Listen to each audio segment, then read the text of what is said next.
This is the year of expansion. Not theory, not talk. Expansion. Brought to you by the Change Agent Network. Powered by SKD Entertainment and distributed by SKD TV. If you're ready to move, if you're ready to build, if you're ready to expand, then you have come to the right room. Welcome to the Boardroom Report. Strategic direction for clear execution. Ladies and gentlemen, I present to you now, Pastor Derek, the Change Man Schmeal.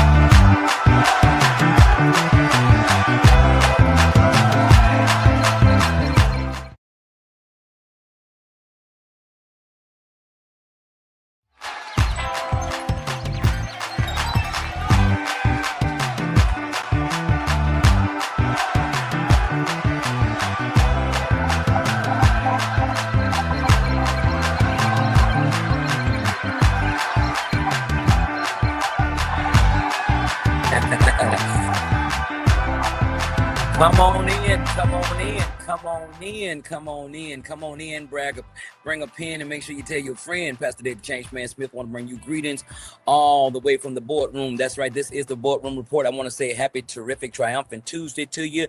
I pray that wherever you are, that you are walking in the fullness of the year of expansion. I am so super excited about being able to be with you on this wonderful evening. I'm not exactly sure where you are, what you got going on, but let me just give a little interruption, a divine interruption to your life right now. I want you to know that this is the year of expansion. This is the year that God is calling you to more. He's calling you to do more. He's calling you to acquire more. He's calling you to dream bigger, to dig deeper. He is calling you. That's right, you. I'm talking to you, not your neighbor, not your mama, not your sister. No, this interruption is a clarion call, a station identification break for you. Yes, you. Come on in, grab a pen and make sure you tell your friend that the Boardroom Report is on with the one and only Pastor Derek the Change Man Smith. I bring you greetings from the Most High on today. I am excited and I'm on fire. I'm outside.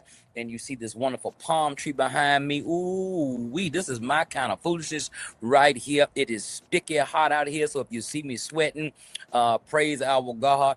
It's all good. This is exactly where I want to be. This is exactly the climate that I love the warm weather. Y'all can keep that cold, ashy, slippery. You can keep all that. Come on in. We are excited tonight. We have a very, very major impartation that we're going to give tonight here at the Boardroom Report. I want you to know that this is squeezing season. Jesus is the reason for the squeezing. Yes, he is. He is the reason for the squeezing. And we have been those of you all that have been rocking with me, you know, we've been on this journey since October of 2025, and we are here almost at the halfway point of 2026. I'm telling you, I've got receipts that this is the year of expansion. I don't know about you. I'm not trying to hold it all to myself for myself. I just want you to know that it's going on, it's going down, and it's happening right now. And if you're not tapped in, you need to tap in. Let's go back to where it all started, where we really have hinged this year of expansion. We are talking about the one and the only Jabez. That's right. And this is First Chronicles 4, 9, and 10. And it reads, Jabez was more honorable than his brothers. His mother had named him Jabez, saying, I gave birth to him in pain. And Jabez cried out to the God of Israel, saying, oh, that thou wilt bless me and bless me indeed and enlarge my territory. And let your hand be with me and keep me from harm so that I will be free from pain. And God granted his request. His request. Praise our God. That's good right there. God granted That's the part I tell y'all all the time, that I need some ushers to come and hold me, because that's the part I get so excited about. I get excited that God is a God that keeps his word. Man will not keep his word. They'll tell you one thing today. Today they do, tomorrow they don't. Today they love you, tomorrow they won't. I'm telling you, but I get excited when I see receipts, when I hear receipts, when I get receipts that God is a God that will keep his. If God keeps his promises, baby, the world can't do you no harm. The world can't do you no harm when God keeps his promises. And so we are very excited about that. Yes, we are. Tonight we are talking about the wishing well. The wishing well. Yes, tonight we are talking about the wishing well. And we want you to know tonight that God has much purpose in tonight's presentation. We are intentional with the programming. And so we want you to come on in, grab a pen. By now, you should have your own separate designated TYOE, the Boardroom Report notebook for your Tuesday and Wednesdays encounters, because this is to bring clarity to your clutter, to give you structure, strategies, and systems on how to level up and help you obtain the life that you so desire, that life of abundancy. All right. So I tell you what, we're going to get into this right after this.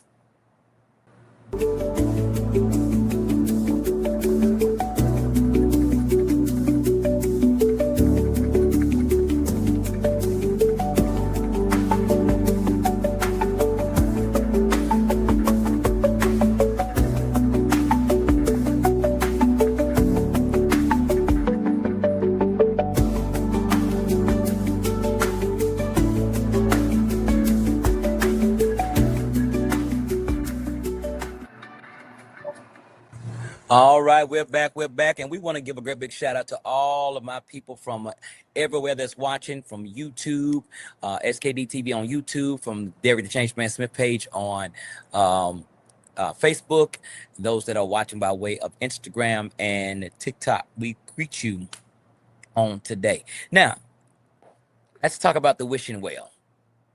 The wishing well. First, I want to tell you about a man that I knew, not personally. I didn't personally know him, but I know him, and you know him too. He's the guy who had a dream at 25. He talked about it at 30, and then he was still planning it at 35. And by 40, he stopped talking about it altogether. And not because he didn't want it anymore, but because somewhere along the way, wishing replaced working.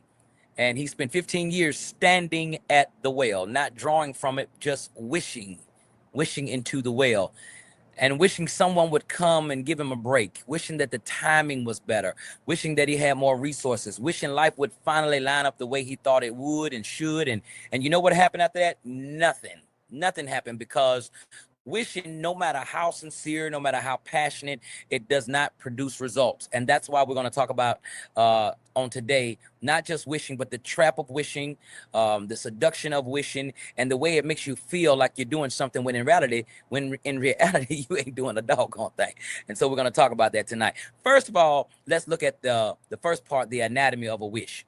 All right, the first part, the anatomy of a wish. The anatomy of a wish. Here's what most people don't understand. A goal is a dream with a deadline. But a wish is a dream with no deadline, no plan, no sacrifice, no sweat. It's a hope that cast into the future with no rope attached to pull it back. And here's the thing about wishes. They feel good, baby. They feel good. They give you the moment of relief, a moment of possibility and hope, and a moment where you can imagine the life you want without even having to build it. You can just imagine it. You can just see it. And that's the drug, because wishing lets you experience the emotion of success without the effort of success. That's a tweetable. Let me run that back one more time. Wishing allows you to experience the emotion of success without the effort of success. And if you're not careful, you'll spend your whole life chasing the feeling instead of chasing fruition. Let me show you what I mean. Now, some people wish for possessions. I wish I had more money. You know, we've all said that. Uh, uh, uh, I've said it, you've said it, we've all said it. But let me ask you something. What have you done to earn more money? Have you developed a new skill? Have you taken on a side project? Have you invested in yourself? Have you created something of value? Or have you just wished? Because wishing for wealth without working for wealth is like wishing for a harvest without planting seeds. It's illogical. And yet, millions of people do it every single day.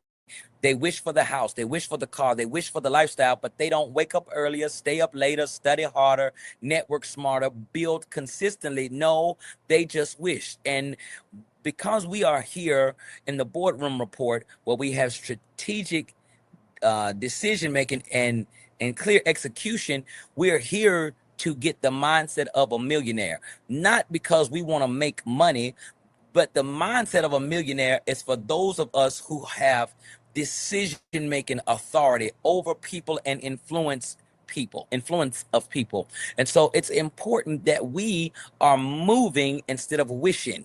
All right. Now, I'm not saying that desiring is wrong. I'm not saying that wanting something is wrong, because it's not. Desire is actually the starting point of all achievement. That's a foundational truth, that desire is the starting point of all achievement. You can't achieve something if you don't want it. But desire without decision is just daydreaming. Come on, put it on the screen. That's another one right there. I'll say it again. Desire without decision is just daydreaming. Daydreaming and I'm thinking of you. Daydreaming and I'm thinking of you.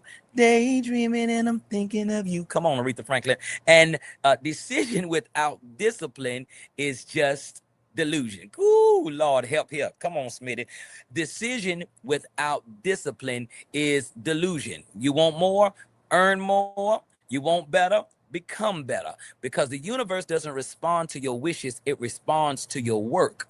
I'm talking about the universe now. I'm talking about you cannot get a strawberry patch if you don't plant strawberry seeds. Come on, I'm talking about the universe now. I'm talking about the world that we live in every day. The second thing that people do is they wish for relief.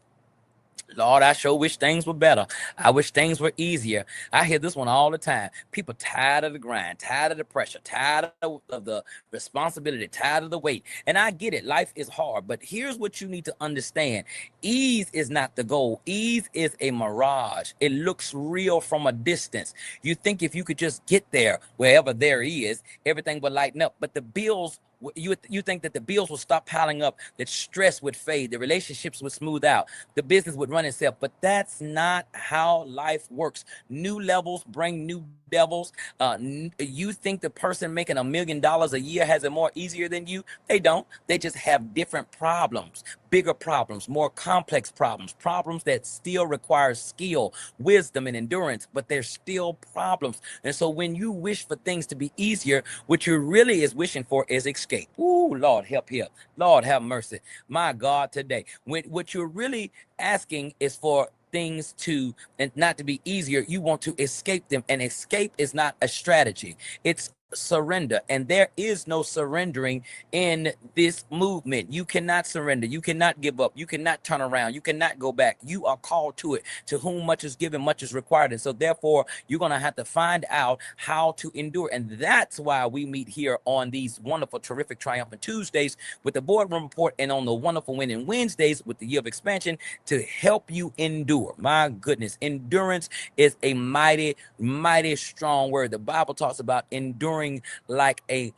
hardness like a good soldier. Enduring. The Bible talks about enduring in so many different layouts and perspectives. It's about endurance. It's not about escapism. It's about endurance. So the goal is not ease. The goal has to be capacity. We want God to enlarge in this expansion season. We want him to enlarge and increase our capacity. Capacity is the container where you can handle more. The problems may come, amen. But where there's no trust, there's no favor. So if you want big favor, you got to understand that big favor comes with big responsibility. And so that's where a lot of people want the stuff, but they don't want the responsibility. They want the rewards, but they don't want the responsibility. You don't build endurance by running shorter distances. You build it by running longer. That's how you build up your endurance. You build it by learning how to carry it. You don't build it by avoiding pressure. So stop wishing for relief and start building resilience, because the life that you're after, it doesn't come from having less. to deal with. It comes from becoming someone who can handle more. Can I just stop right there and just check the room? Who in this room tonight is at a place where you can say, I want to become somebody that can handle more? Yeah, I want to become, because more is coming. More pressure is coming. So whether you become or not, it doesn't have anything to do with the pressure. This is about how you're going to handle the pressure. Pressure is all around you. Pressure is coming. There's nothing you can do about it. But you becoming becomes the identity, and then that way you can decide on how you handle the pressure, how you go through the pressure, how you deal with the pressure. Okay, that's what this is about. All right, the next thing I find out, it's the curse of comparison. Ooh, I wish I had their life. I wish my child was like that. I wish my husband looked like that. I wish my wife looked like that. This one is deadly because it doesn't just waste your time, it poisons your perspective. You see someone else's highlight reel, and then you compare it to your behind the scenes struggles. You see someone else's Facebook post, and then you compare it to your behind the scenes struggles. You see someone else pull up in a vehicle, and then you compare it to your real life scene, real life struggle. You see their success and you assume it came easy. You see their breakthrough and you forgot about their breakdown. You see their elevation and you ignore their excavation, and you start wishing you were them. But here's what you don't see. You don't see the price they paid, the nights they didn't sleep, the relationships that they lost, the failure that they endured in privacy, the rejection that they faced over and over and over. You don't see the cost of what they carry. You just see the shine and you want it. But let me tell you something. You can't have someone else's life without living their journey. You can't skip to their chapter 10 while you're in your chapter 3. And that's not how growth works. Every person's well is dug at a different depth. Some hit water at 10 feet, others have to dig to 100 feet. And if you spend your time staring at someone else's well, wishing you could drink from it, you'll never dig deep enough to find your own water. Come on, so stop romanticizing over someone else's assignment. Their calling is not your calling. Their pace is not your pace. Their process is not your process. Run your own race, because comparison is the thief of joy, and wishing for someone else's life is the burial of your own. Come on, let me just tap in and check in real quick. Let me just get about 5 of y'all to type up here. I got my own well. Yeah, I got my own well. Yeah, come on, let me get 5 of y'all tap in right quick. I got my own well. Yeah, I got my own well. I've got my own well. Come on, put it on the screen. I've got my own well. Yeah, I got to maintain my own well. I've got to manage my own well. Come on, I've got my own well. Yeah, I've got my own well. Oh, yes, sir. I've got my own well. All right. The next wish that people wish for, I find out, they wish for transformation. I wish I could become more. Now, this one feels different. It feels noble. It's aspirational, eventual, sometimes even spiritual. And then, and it is. But here's the problem: wishing to become more without doing the work to become more. It's still just wishing. It's a fancy fantasy wrapped up in good intentions. Let me give you an example. You wish you were more disciplined, but you hit the snooze button every morning. You wish you were healthier, but you haven't changed your diet. You wish you were wiser, but you haven't opened a book in 6 months, 6 years. You wish you were financially free, but you still spending money that you don't have on things that you don't need. Do you see the pattern that I'm talking about? You want the outcome without embracing the process, and that is the trap. Because transformation doesn't happen in a moment. It happens in 1,000 small moments strung together over time. They connect. It's the daily decision, the repeated action, the consistent choice. It's showing up when you don't feel like it, doing the work when no one's watching, staying faithful when the results aren't yet visible. And that's how you become more, not by wishing for it, but by building it. Day by day, choice by choice. Transformation is not a one-time event. It's a process. Can I tell you again? Transformation is not an event. It's a process. I want to say it one more time. Somebody just logged on. You need to hear it. Don't tune, don't swipe. Stay right there. I got a word for you. Transformation is not an event. It's a process. And the process doesn't care about your intentions. Process only responds to your actions. So if you've been wishing you were more disciplined, more focused, more capable, more confident, stop wishing and start becoming. Oh, that's good. That's good right there. All right. Now let's talk about the well itself. Matter of fact, I'm going to give you 30 seconds to just digest all of that right there because, man, that was good right there. That was good. Come on.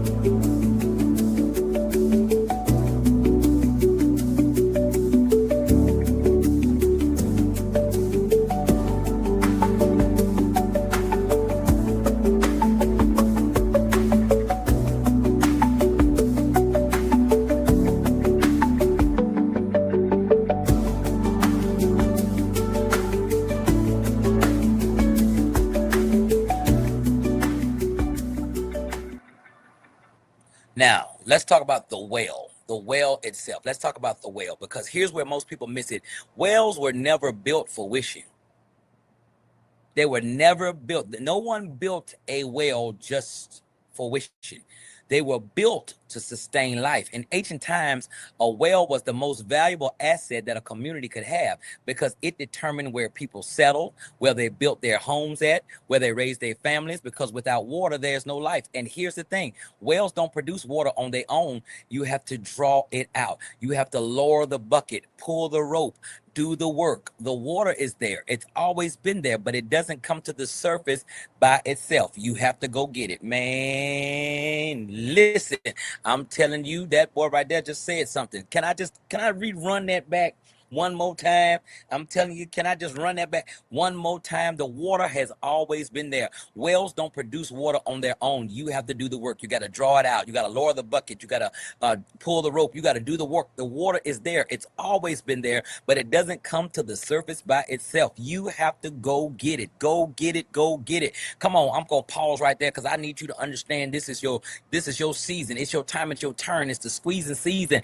It's time for you to go get it. Why are you continually? It's almost the half point of the year. Where have you made strides? You got to go get it. Where have you made growth? You got to go get it. What have you done to initiate? You got to go get it. Stop giving excuses. Stop rehearsing your past. Stop talking about your pain and your trauma and go get it. Go get it. Go get it. Ooh, I know I got to move on, but I feel an urge and I feel an inclination to push hard right here. Go get it. Somebody is on the urge and the verge. You got the verge and you're on the urge. But I want to let you know it is time to go get it. Stop looking, stop wondering, stop waiting.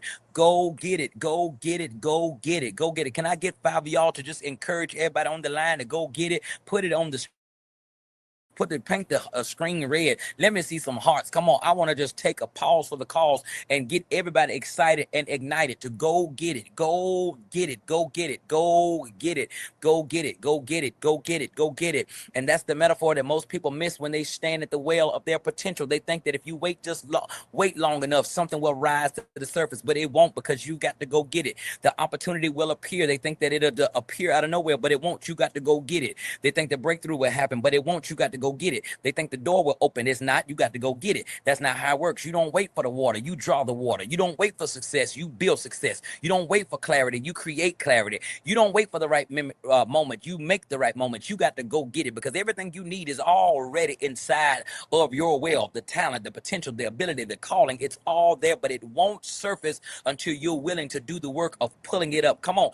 Pull it up tonight. Pull it up. Pull it up. Pull it up. Pull up that book tonight. Pull up that business tonight. Pull up that strategy tonight. Pull up that structure tonight. Come on, pull it, pull it, pull it. You got to go get it. You got to go get it. You got to do the work. Come on, you got to get it and ignited. You got to get excited. You got to do the work. It's important for you. We're waiting on you to do the work. Don't you know that thing that God gave you? Do you not understand? As he talks about in Habakkuk, he says, I will stand upon my watch and set me upon the tower and will watch to see what they were saying to me and what I shall answer when I am reproved. And the Lord answered me and said, write the vision and make it plain upon tables that he may run that readeth it. Do you not understand that the world is waiting on you? You have been given a gift that God said in his word in James. He says that every good and perfect gift comes from above. That's how you got that gift. That's how you know how to sew. That's how you know how to do hair. That's how you know how to bake them cookies. Yes, your grandma helped you. Yes, your daddy taught you. But you got to understand that that gift came from God. And that's the reason why you got to go get it, because because God has intentionality for your gift. He has a purpose for your gift.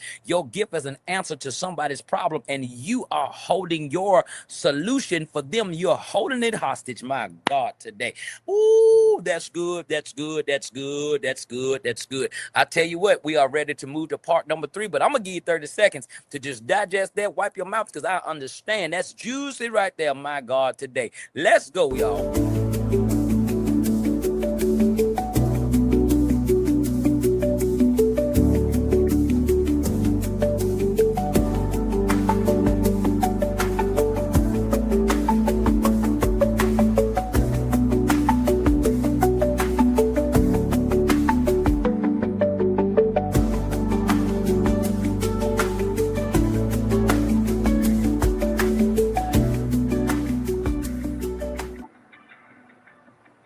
All right, we're back. Part 3. Now, we talked about the well.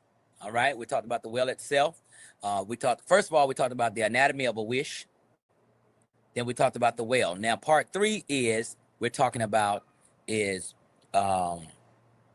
let's see. Part 3, we're going to talk about tonight, and I hope that you are enjoying this. We're going to talk about what are you throwing in the well. All right, here's where it gets a little uncomfortable, because most people aren't just standing at the well wishing, they're also throwing things in.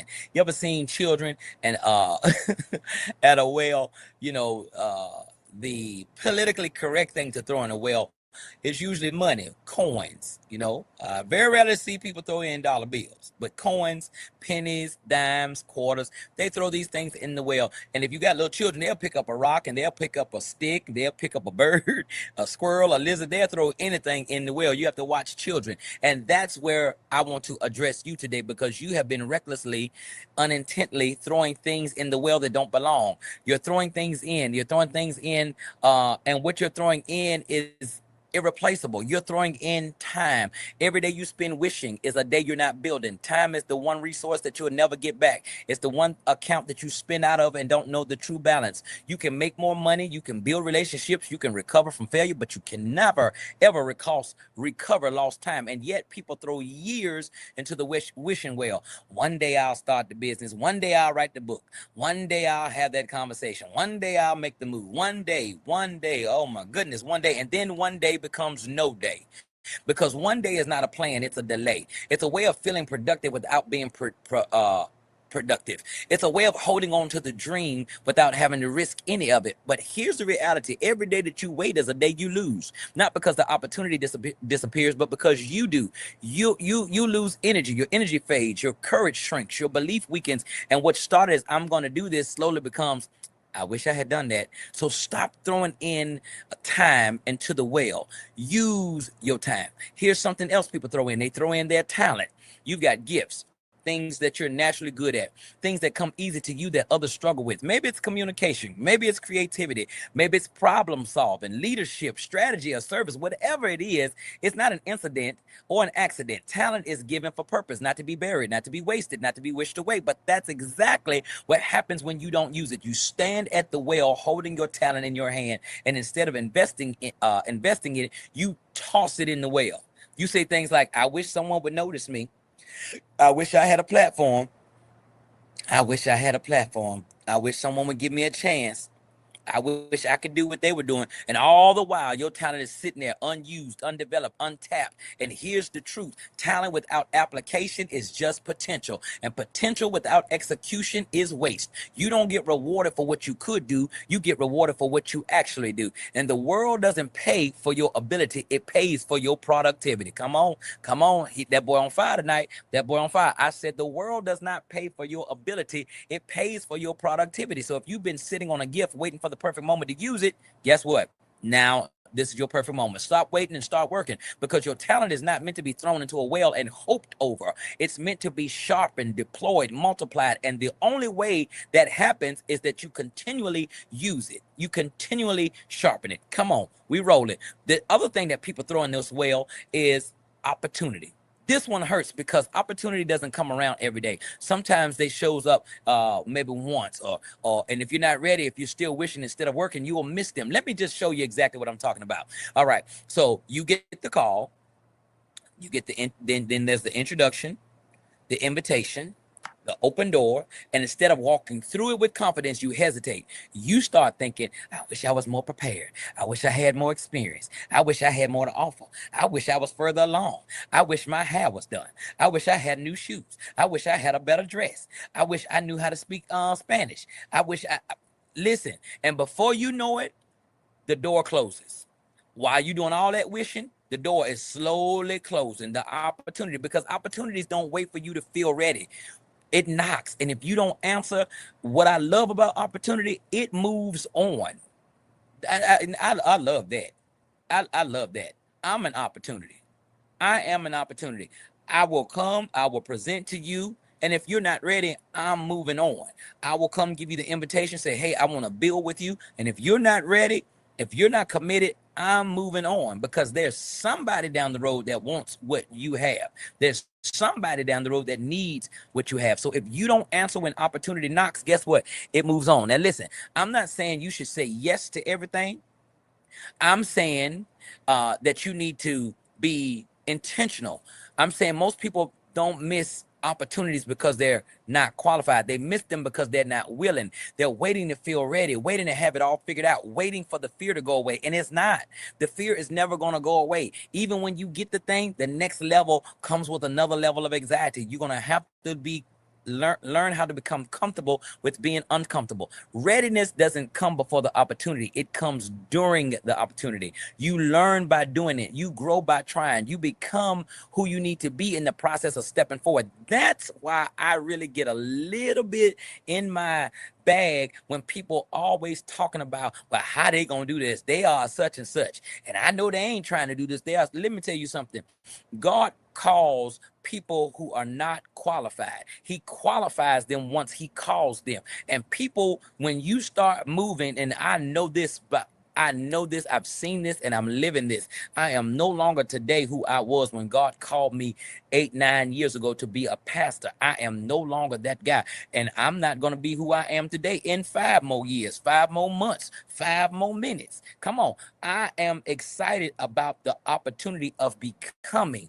Thank God for the grace to become. Amen. I'm not what I ought to be, but I sure ain't what I used to be. And I refuse to let people who ain't done what I've done, don't have what I have, ain't going where I'm going, to influence, delay, insert their opinions or emotions in my journey. You need to do the very same thing. You need to be the very same thing. Yeah. Because the people who win aren't always the most talented. It's the ones who said yes when everybody else said, I wish. Come on, we're flowing. The other thing that people are throwing in this well is potential. Now, potential is tricky because potential feels like something. It feels like you're on the verge. It feels like you're close, like something great is just around the corner. And maybe it is, but potential means nothing until it becomes performance. You can have all the potential in the world. It's like you sitting there with a car in your garage and you need to go to Circle K, but you don't have no keys. Potentially, that car could get you there. But until you find the key to put in the switch to turn it on and drive on down the street, that car is doing you no good. You can be smart, gifted, capable, anointed, called, chosen, all of that. But if you don't do something with it, it dies with you. And that's the tragedy. Not that you failed, but that you never tried. Not that you fell short even, but that you never started. Not even that you wasn't good enough, but the fact that you never became what you were capable of because you spent your life wishing instead of working, hoping instead of building, dreaming instead of doing. And at the end of it all, the only thing left is regret.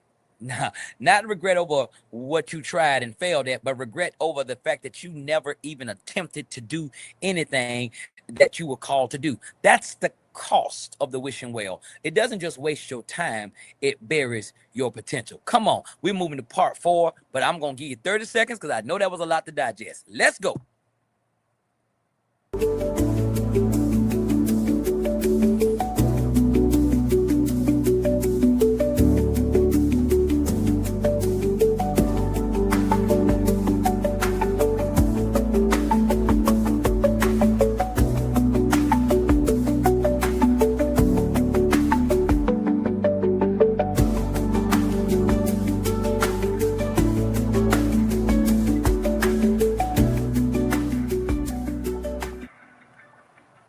All right, come on. I got a lot to give you, and I only got about another 20 minutes. So let's go. All right. The difference between wishing and working. This is part 4. So let's get practical, because I can talk all day about the problem, but if I don't give you the solution, then we're just having a conversation without no conclusion. And that's not what I'm here to do. So let's look at this framework. Wishing is passive. Working is active. All right. So wishing says, I hope it happens. Working says, I'm going to make it happen. Wishing looks good at the goal. Wishing looks at the goal and imagines the outcome. Working looks at the goal and creates a plan. Wishing sits in the feeling. Working sits in the doing. And here's the key. Wishing requires nothing from you. It don't ask you to change. It don't ask you to sacrifice. It don't ask you to grow. It just wants you to sit there and imagine. And hope without action is just wishful thinking. But working demands something from you. It demands your time, your focus, your energy, your discipline. It demands that you show up when you don't feel like it. You push through when it gets hard, that you stay consistent when the results aren't visible yet. That's the difference. Wishing is comfortable. Working is going to cost you something. But only one of them is going to produce a result. Wishing is emotion. Working is intentional. So here's what I mean. Wishing is driven by feelings. You feel inspired, so you wish. You feel motivated, so you dream. You feel hopeful, so you imagine. But when the feelings fade, so does the wish, because wishing is tied to your emotional state, and emotions are unreliable. They change with your mood. Ooh, yes. Get out your feelings, baby. They change with your one day you're on fire, the next day you're burnt out. 1 week you're all in, the next week you're checked out. It's the cycle of wishing. It rises and it falls on how you feel. But working is intentional. It doesn't wait for inspiration. It doesn't depend on your motivation. It's a decision that you make regardless of how you feel. You're gonna work when you're tired, you work when you're discouraged, you work when you don't see progress, because working is not about emotion, it's about commitment. And commitment says, I'm gonna do this whether I feel like it or not.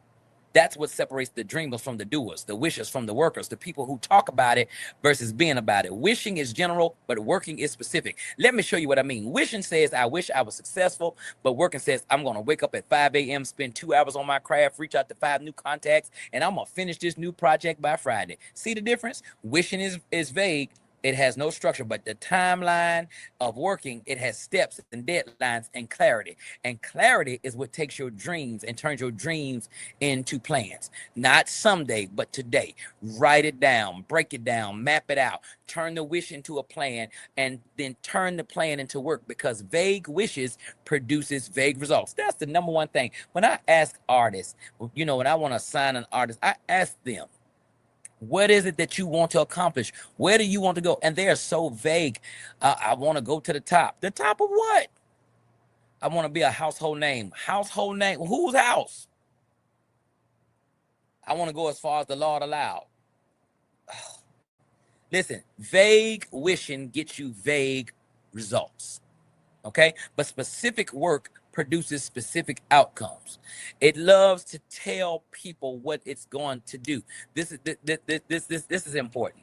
Talking feels productive. It gives you the illusion of progress. You tell people your plans and they get excited and they encourage you and they say things to you like, that's amazing. You should totally do that. And for a moment you feel like you're already there because you're inspired and motivated, and you feel like you've accomplished it, but you haven't.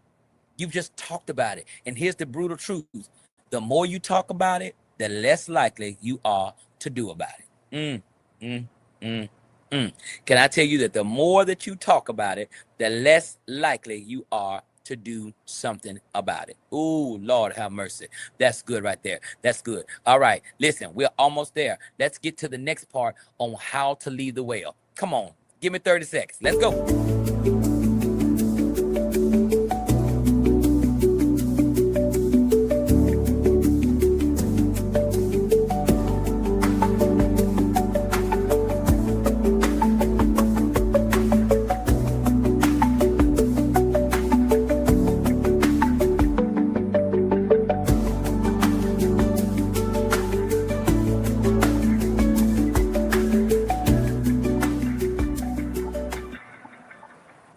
All right, we're back with how to leave the well. How to leave the well. We've spent enough time diagnosing the problem. Now let's talk about how to get out of this situation, because staying at the well is easy. Leaving it requires a decision. And here are the steps.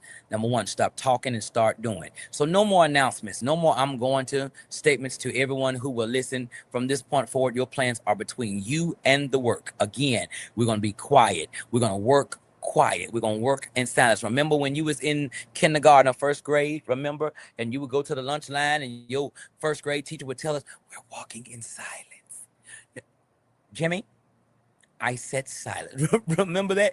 I was Jimmy. They had to always tell me because I was somewhere sniggling and giggling. Yes, I was. But we're going to work in silence. From this point forward, your plans are between you and the work. If you need to tell someone, tell them after you've taken some steps. Don't tell them before, because the talking phase is over. This is the squeezing season. All right. Step one, stop talking, start doing. Write that down. Step one.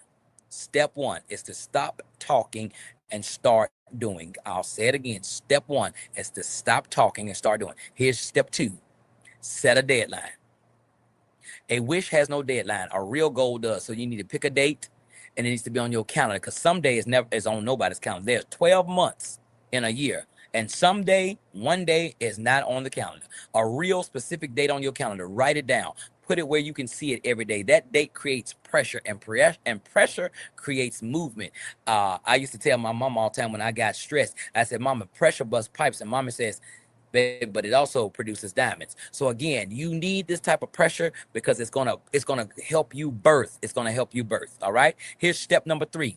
Break it down, because big goals feel overwhelming. That's why most people never start. So break whatever you're after into small, possible actions, doable actions. So your goal shouldn't be build a business, but research 3 competitors by Friday. Not get in shape. That's not the goal. The goal is walk for 20 minutes today. Small actions compound. Compound actions turns wishes into reality, and that's something else we're going to talk about, compounding. And that you'll find out about your money, how it compounds. That's a powerful word. Step 4: commit publicly or privately, but commit, because we all need accountability partners. And if that's you, you need to tell that one trusted person what you're doing and when you plan to finish. And if you prefer private, write it down and review it every morning. But either way, make some type of commitment and accountability, that you will be able to make it happen without leaving it floating in your head, where it can and it will disappear. All right. Step number 5: measure progress, not perfection. Measure progress, not perfection. You will not do it perfectly. You'll miss days. You'll make mistakes. You'll feel like quitting. That's normal. The goal isn't perfection. It's progress. Did you move forward today? If yes, good. If no, start again tomorrow, but keep moving, because the well doesn't care about your perfection. It only responds to the rope that's being pulled. My God, man, this is an amazing episode tonight. Come on, I got one more part and then we're gonna close and we out of here, y'all. Yes, sir. You know what time it is. 30 seconds. Come on, let's process.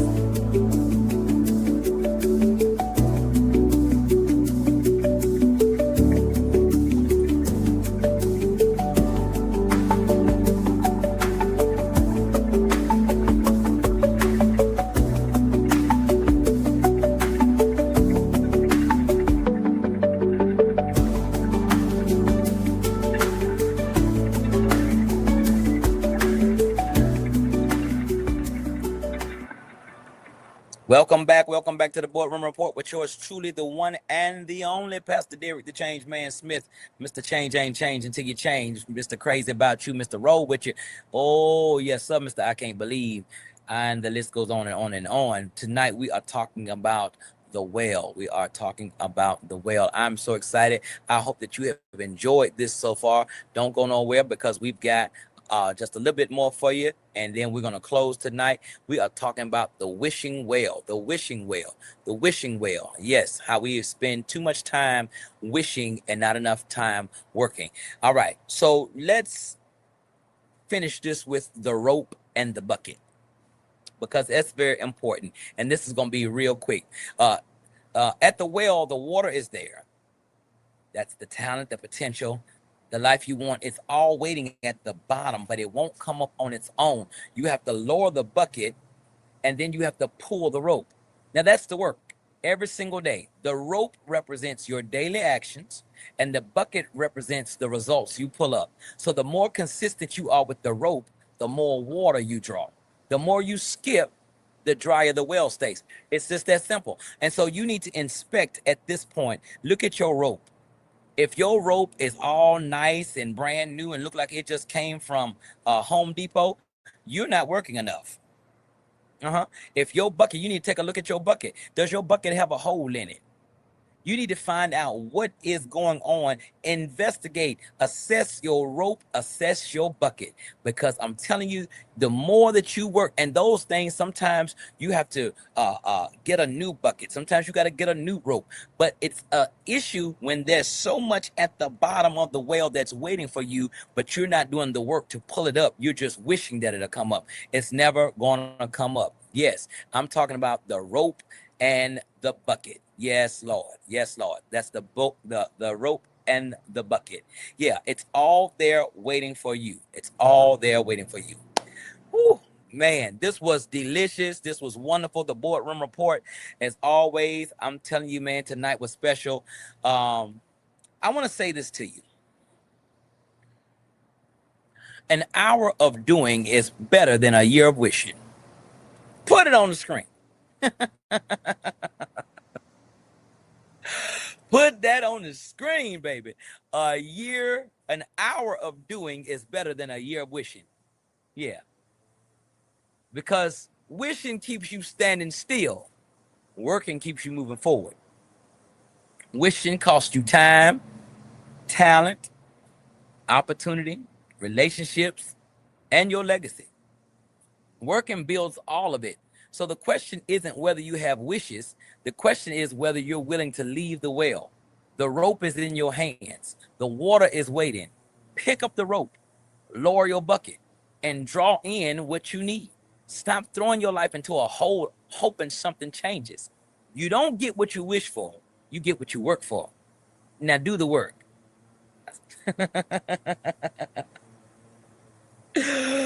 Oh my goodness. That's so good. That's so good. I hope that you have enjoyed tonight's presentation. I've enjoyed being with you. And listen, if you are interested in the next level of accountability, the next level of thinking and manifestation, SKD Entertainment would love for you to be a part of the Change Agent Network.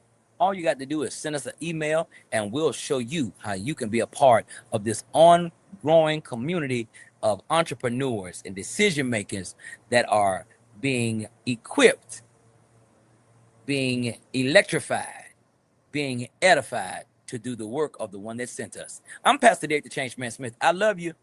This has been the Boardroom Report. And remember, change ain't change until you change. We'll see you next time.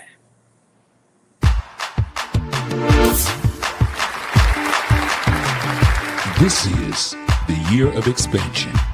Not theory, not talk. Expansion. Brought to you by the Change Agent Network. Powered by SKD Entertainment and distributed by SKD TV. If you're ready to move, if you're ready to build, if you're ready to expand, then you have come to the right room. Welcome to the Boardroom Report. Strategic direction for clear execution. Ladies and gentlemen, I present to you now, Pastor Derek, the Change Man Smith.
got some news you can use, and it's all about the blues. The Change Man is on the way to Grenada, Mississippi, coming back to stomp a hole in the floor, gonna swing from the chandelier and baptize the stage for sweat one more again. Touch your neighbor, say one more again. Yes, sir, it's the all-white tour, the one man, one mic, one night, all-white tour, and it's gonna stop in Grenada, Mississippi, and it's going down on May the 30th. I'm telling you, you don't want to miss it.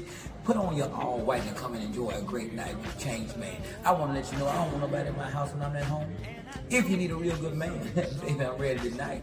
And I want you to know I'm crazy about you, and I can't believe you made a man out of me. Make sure you get your tickets, have your face in the place. Don't delay, do it today. I want to see you there. It's going down May 30th, Grenada, Mississippi. Stand up. You up next. I see you there. And one more thing I got to tell you. Change ain't change. Never in a million or in my wildest dreams did I think I'd have a first round refuge stomping on my teeth. Hey, what's up, family? It's your queen, Karen Wolf. Listen, on Saturday, May 30th, I need you to get your all-white together. SKD Entertainment presents an all-white, one man, one mic, and one night, starring my brother, Derek the Change Man. It's an official tour stop with me as your special guest. So I'm going to need you to get your white on and come on down to 108 South Main, Grenada, Mississippi, and let's have a grown folks good time.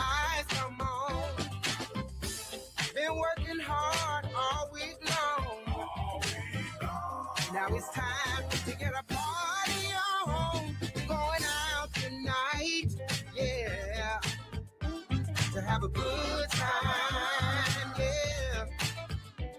No worries, no stress, we're gonna do our best to have a good time.